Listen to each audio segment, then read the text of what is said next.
What would you do if you realized that the man who once shattered your heart was the only one silently mending the heartbeat of your child? For 2 long years, my daughter and I lived in bitter hatred. We believed he abandoned his family for his mistress, just as she was on her deathbed. I taught my daughter to forget his name. But there was a cruel truth we were unaware of. Why would a terrible man choose death in solitude to bring his child back to life? And what did we do with that precious heartbeat for the past 2 years? This is an anonymous letter sent to Family Letters, a story of belated regret and the price of silence that perhaps any parent needs to pause and listen to. Let's open this letter now. Thank you, and please watch until the end of the video. I still often think back to number 42 Pine Street 10 years ago. Back then, Robert would get up early to make coffee, and Sarah's laughter would ring out in the yard. But that was 10 years ago. For the past year, that house has been like an ice cellar. It all started with Robert coming home late. The strange smell of cologne, the smell of cheap liquor, and the terrifying silence. At first it was cold meals, me sitting at the table waiting, while my husband walked past me like a ghost, without a greeting, without a question. Then the silence turned into insults. Every time Sarah, my daughter, had an angina attack, Robert no longer anxiously ran to find medicine as before. He just looked at her with a weary gaze. Once, right at the table when Sarah accidentally spilled a glass of water because her hand was shaking, Robert slammed his hand down on the table.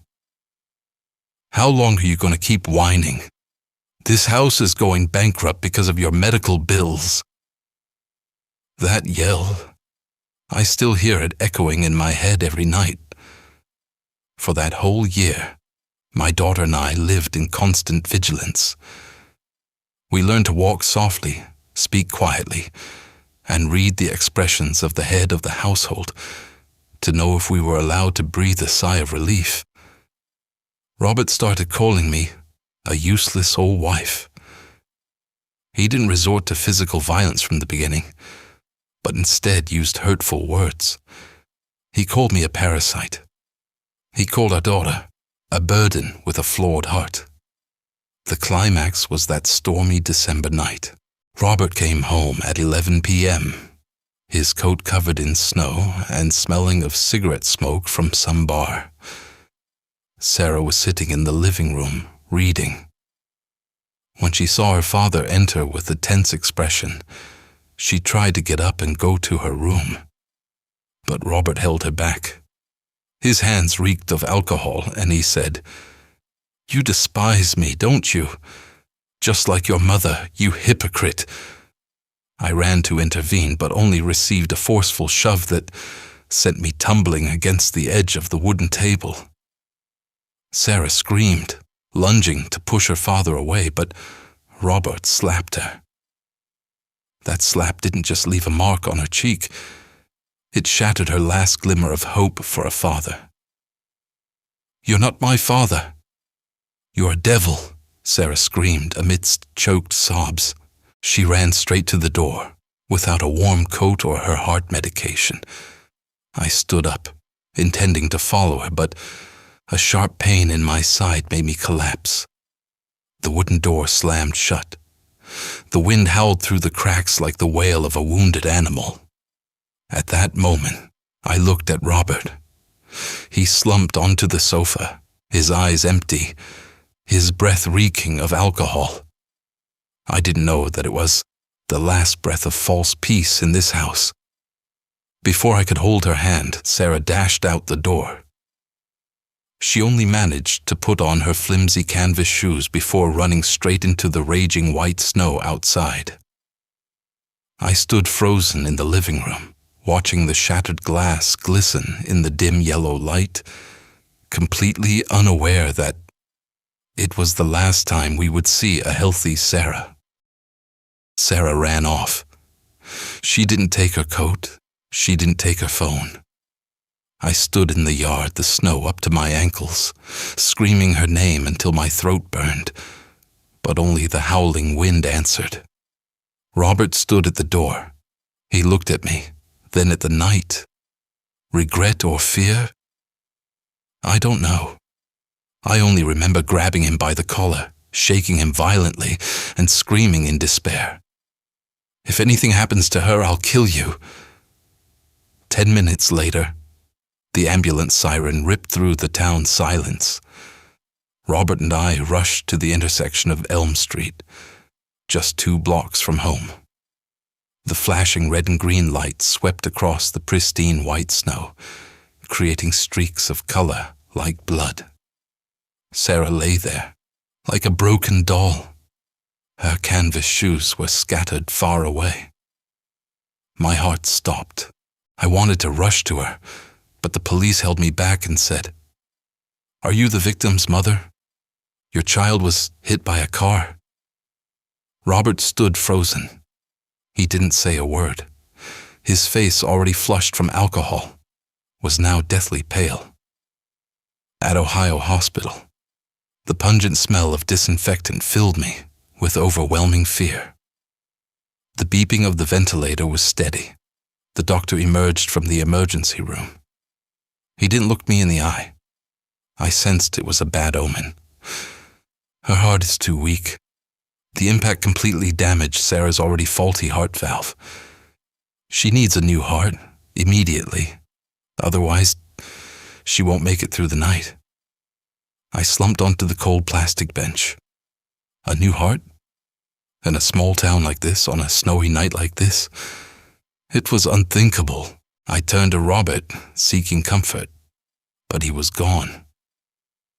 When I looked down the hallway, I only saw his back fading behind the emergency exit door. At that moment, I laughed, a bitter laugh. "Even now you're still running away, Robert? You're going to look for her, right when your daughter is dying." 2 hours later, a nurse rushed in, breathless. "Sarah, we just found a suitable donor. An emergency patient just passed away. We have to proceed with the surgery immediately." I was overjoyed, almost delirious. I signed every document without looking at a word. I just wanted my child to live. The surgery lasted 8 hours. As the sun began to peek through the gray clouds, the doctor came out, removing his mask. The surgery was successful. Sarah has a new heartbeat. I looked around. Robert still hadn't returned. 1 day, 2 days, then a week. The police found his car abandoned by the riverbank, doors wide open, inside a short, scrawled, handwritten note. "I can't face this anymore. Don't look for me." People said he was afraid of responsibility. Neighbors whispered that he had run away with his mistress.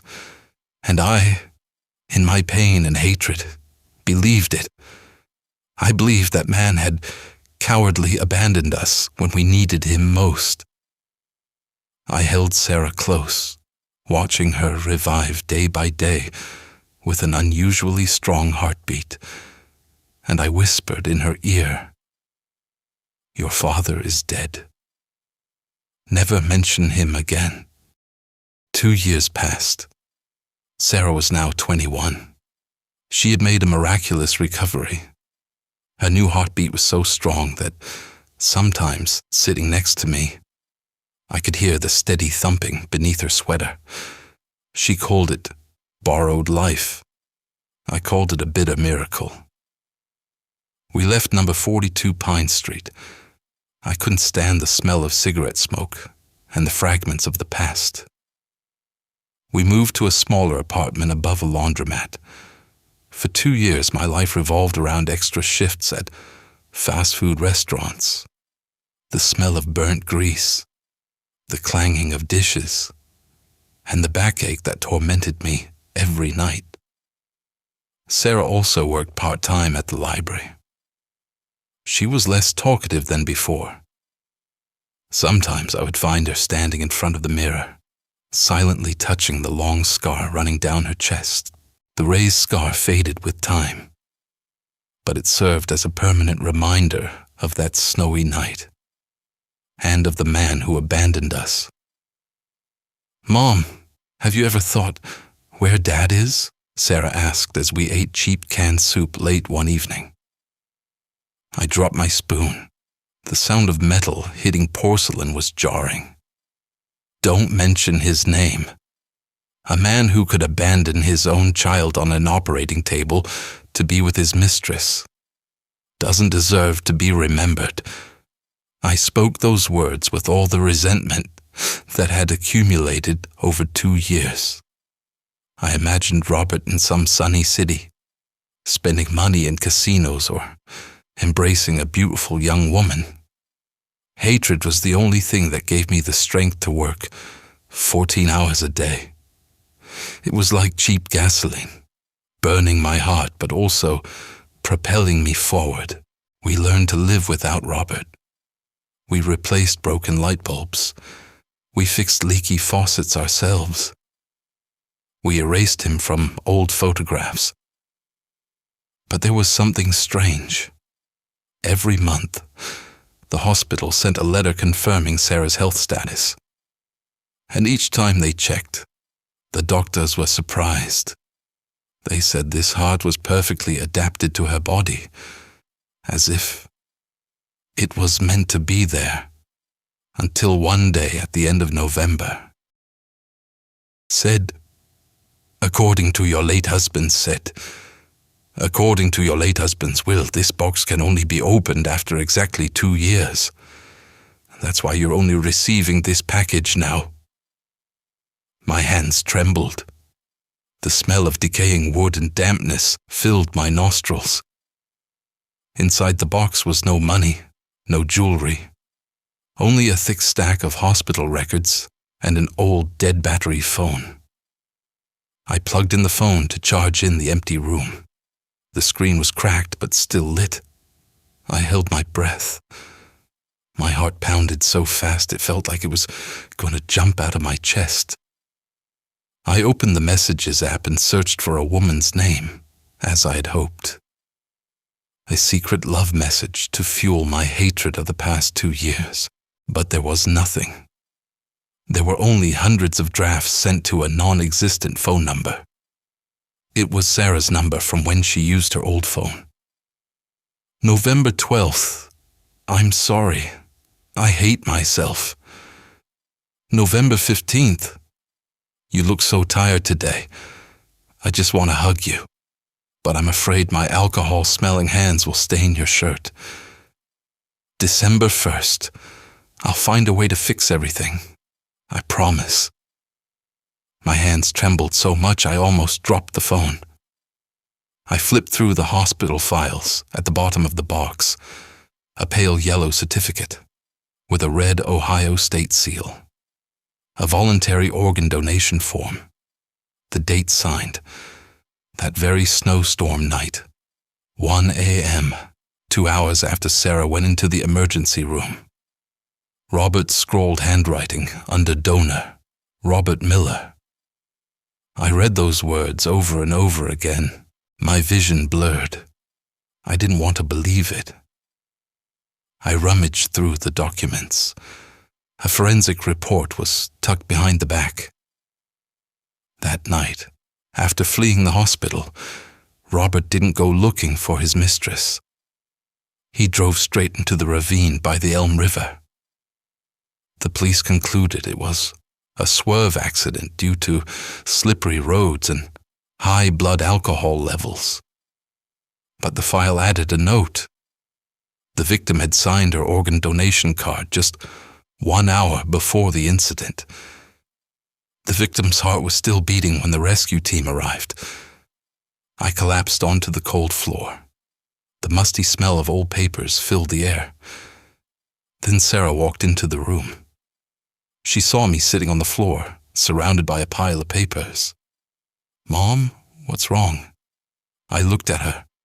I looked at her left chest, where the long scar was still there. I heard the rhythmic thumping, coming from her body. For the past 2 years, I had taught her to hate this man. I called him a cowardly fugitive, but it turns out he never went anywhere. He's still here, in my daughter's body. He used his death to atone for his mistakes. He gave her the heartbeat he once called mistake. He chose to be hated, forgotten in a lonely abyss, just to live on in the veins of the child he regretted hurting. I clutched the file to my chest, sobs choking me.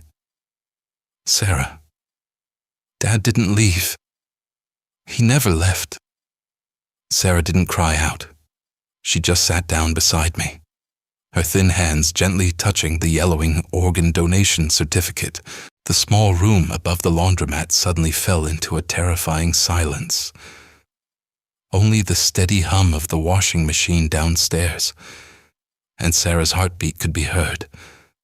Thump, thump, thump, thump. One beat at a time, regular, strong.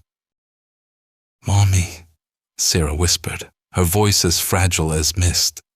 "It's Daddy's, isn't it, Mommy?" I couldn't answer. I just held her. For the past 2 years, I'd built a wall of bricks and stones of hatred to protect us. I'd cursed that man every night. I told her about a heartless traitor. But it turned out he did have a heart, and he gave it to her. That Thanksgiving, we had no turkey, no party. I took Sarah back to the Elm River, where Robert's car had been found 2 years earlier. Snow was still falling, thin flakes settling on our shoulders, chilling us to the bone. We stood there looking down at the dark rushing water. I took out Robert's old phone and played the last draft he hadn't managed to send. "Sarah, I wish I could start over, but if I can't, I'll find a way to always be with you." My daughter closed her eyes. She placed her hand on her left chest. She no longer looked at the scar with disgust or fear. She was feeling her father, in the most painful and genuine way. "I forgive you, Dad." Her voice was carried away by the wind, dissolving into the white snow. I realized something. Hatred is actually a kind of shackles we put around our own necks. It blinds us to the most silent sacrifices. Robert was wrong. He was a bad husband, an addicted father. But in the end, he chose to atone without gratitude. He chose to disappear completely, so that his daughter's life could be complete.